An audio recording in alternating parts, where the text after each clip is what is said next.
Hi guys, आपका मेरे channel में स्वागत है। ओल्ड मैन ज्ञान में बहुत बहुत स्वागत है। चलिए आज एक कड़वा सच्चाई बताता हूँ। बिल्कुल अंत तक देखिएगा वीडियो, लास्ट में छोड़ के मत जाइएगा, नहीं तो कुछ समझ नहीं आएगा। तो चलिए शुरू करते हैं।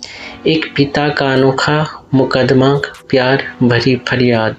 अदालत में हलचल थी, लोगों की नज़र उस बूढ़े शख्स पर थी। धीमी कदम से जज साहब के सामने पेश हुआ कमर और चेहरे पे झलकती उम्र की लकीर के साथ वो अपनी शिकायत लेकर आया था। जज साहब ने बड़े आदर से पूछा, आप क्या शिकायत है?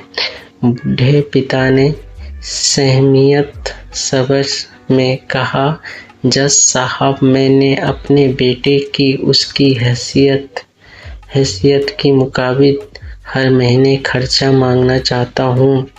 जज साहब चौंक गया, बोला, ये तो आपकी अधिकार है, इसमें सुनवाई का क्या जरूरत?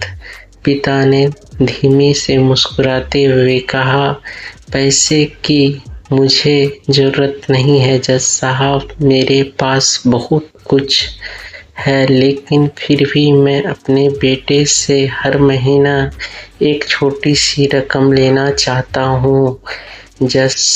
अब जज साहब को और हैरानी हुई, अगर आपके पास की जरूरत नहीं है तो ये अजीब मांग क्यों?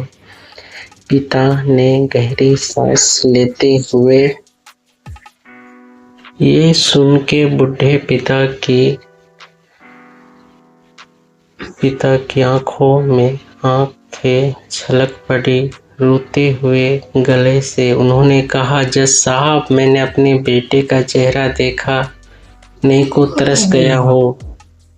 वो इतना व्यस्त है कि सालों में उससे मिलना तो दूर की बात नहीं हो पाई है, बात भी नहीं हो पाई है। मैं उसका पिता हूँ और मुझे उससे मिलने का ये छोटा सा बहाना बनाया।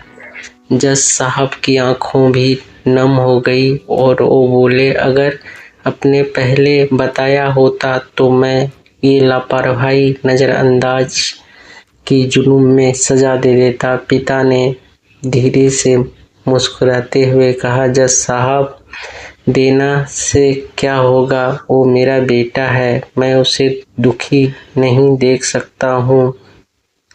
बस चाहता हूँ कि हर महीना देखने और उससे बात करने का एक मौका मिले।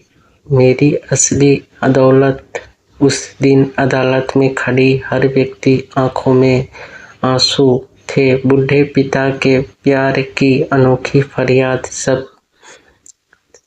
सबक थी। संबंध मूल पैसे से नहीं बल्कि बिताया गए पल से होते हैं। सब कुछ मिल जाते हैं बाजार में, माँ का गोद जैसे स्वर्ग है और पिता के कंधे जैसे साया है, ये कहीं नहीं मिलता। क्या हुआ तुमको? नींद आ रहा है?